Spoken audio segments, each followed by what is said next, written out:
Hey everyone, welcome back to another video. In this episode I'll be demonstrating how to take your Rockstar clips from looking like this to looking like this.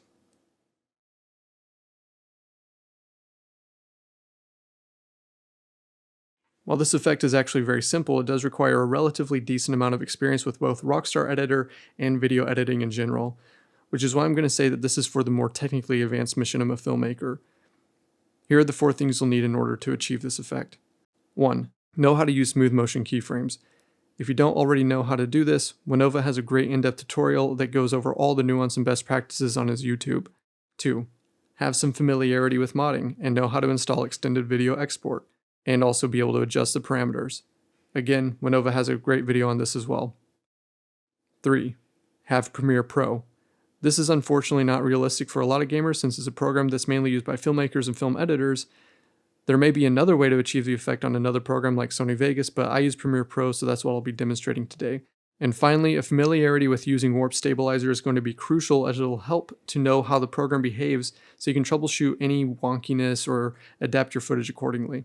Here I have my Rockstar Editor clip. I've already applied all the smooth motion keyframes and have gotten to a point that I'm happy with the overall motion. The clip looks fine as is and tells the visual story that I intended, but it feels very video gamey and less like a real movie. So the first step I'm going to do to make it feel more lifelike is add motion blur. My preferred method is through extended video export because it's the only method I've found to work the way I want it to.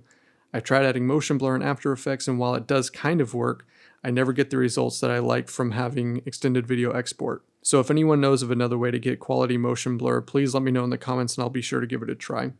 But for now I use extended video export, and this gives me really nice motion blur. So already it's looking more realistic than before. Now to add the nice camera shake. When I go into Premiere, the first thing I do is set my sequence to 24 frames per second. This to me is the best frame rate for cinematics, and it feels like the most movie-like that you would see in the theater.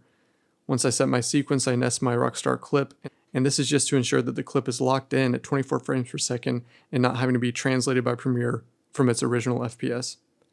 After that, I grab a real camera and begin recording while I watch alongside the Rockstar clip and try to synchronize the movement along with the movement in the actual game clip. I only rotate and boom the camera slightly. Too much movement will throw the entire effect off and will have your image flying across the screen. So I just like to sit in place and aim the camera at a fixed point as I slightly bob the camera up and down and gently rotate it side to side. Once I've gotten a few takes of that, I take the clip from the camera and place it on top of my nested Rockstar clip and then nest the 2 of these clips together.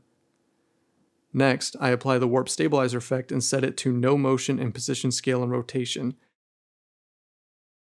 Once the effect is done analyzing, I go into the nested sequence and disable the real-life camera track that's sitting on top. Doing this applies the camera shake from the real camera to the Rockstar Editor clip.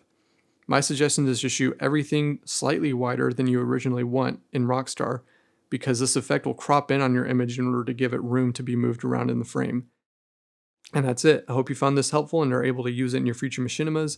Thanks for watching and have a great day.